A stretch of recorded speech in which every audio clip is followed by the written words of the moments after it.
Le 1er août 1959, rappel à Dieu à Saint-Louis de Soukaina Konaré.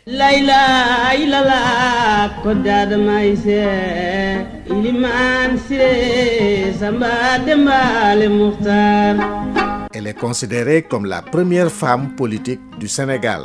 Soukaina Konaré était un proche de Maître Lamine Gueye, responsable de la SFIO, la section française de l'Internationale ouvrière. Soukaina Konaré était la cousine de Lamine Gueye. On l'appelait la Jeanne d'Arc, tellement elle était brave.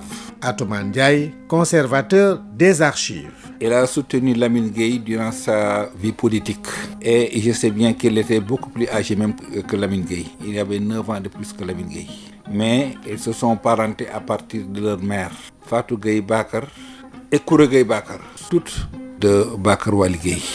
Compte tenu de ces relations étroites de parenté, alors elle a beaucoup aidé Lamine Gueye dans sa vie politique.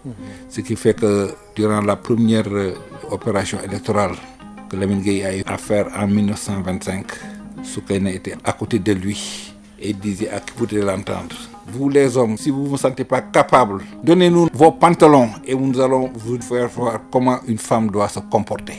Le 1er juillet 1945, les femmes de la colonie du Sénégal obtenaient le droit de vote.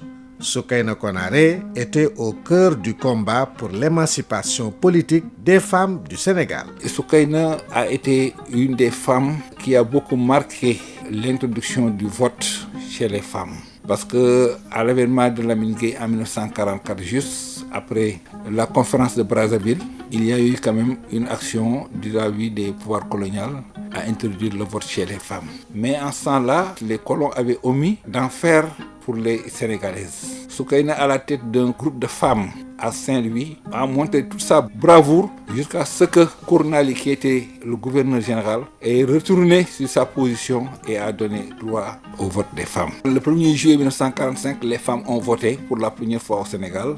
Et c'est là où ils ont élu Lamine Gueye comme maire de Dakar. Soukaina Konaré, une femme pétrie de qualité morale. Elle était respectée par la population saint-louisienne de l'époque. Une femme très brave, très connue à Saint-Louis, qui s'est vraiment battue, mais qui a aussi été l'exemple d'une femme brave, mais l'exemple d'une femme aussi très versée dans tout ce qui est bonté, dans tout ce qui est pudeur. C'est pourquoi à Saint-Louis, on notait plus de 100 personnes ou bien de 100 homonymes de Soukaina Konaré. Né le 24 août 1879, Soukaina Konaré était mariée au Bourba Djolof Bouna Albouri Ndiaye.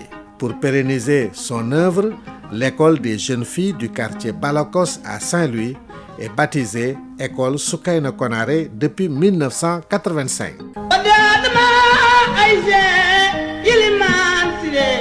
Samba Dembale Mukhtar